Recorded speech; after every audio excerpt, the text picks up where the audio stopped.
I really like ruckus live rock and roll, like rockabilly, punk, garage music. I just love that stuff. And I can tell you the moment that I found out these are my people, that this is what I like. It was 1981, and I'm sitting there on my couch watching this show called Fridays. It's like a Saturday Night Live show ripoff. And the musical guests that night were the Stray Cats. They came out of the gate on fire, and my 15-year-old self just took it all in.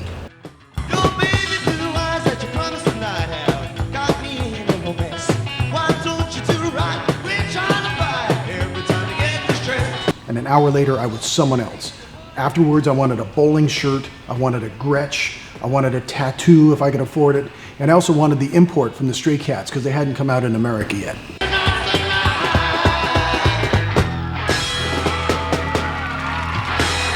To understand how this event changed me, you have to understand what was going on the radio at the time in 1981. Bands like REO Speedwagon were playing on the radio, and then Rush with Tom Sawyer. No offense to those songs, they're all really cool, but they were like kind of orchestrated. They weren't like that raw music.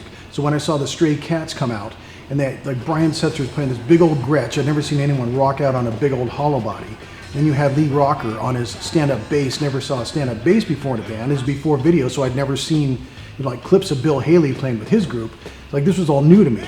And then you had Slim Jim on the drums. He's got like these just two drums and two cymbals, and they just sounded so big, but it was just like a bunch of small instruments. And they're all young, and they played like nobody's business. It was like magic for me.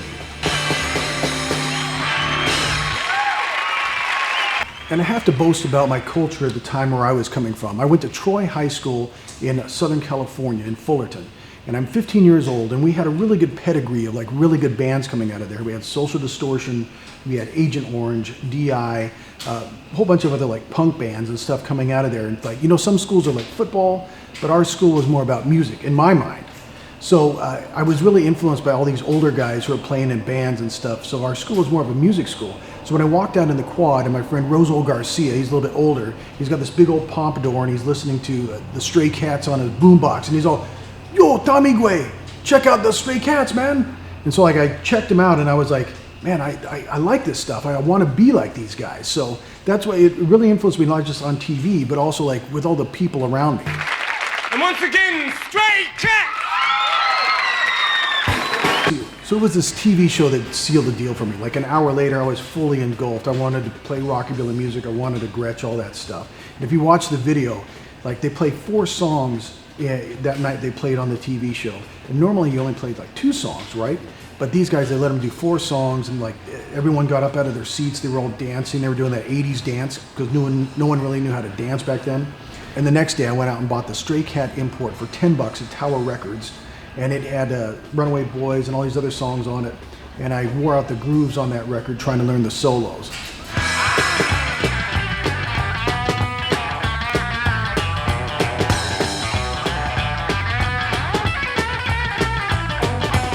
Yeah, the Stray Cats were great that night, but it's more about the attitude and the way and the feeling that you have when you hear that kind of music for the first time. And it could be any kind of music. I mean, it influences people at different times of their life. But for me, it was 1981.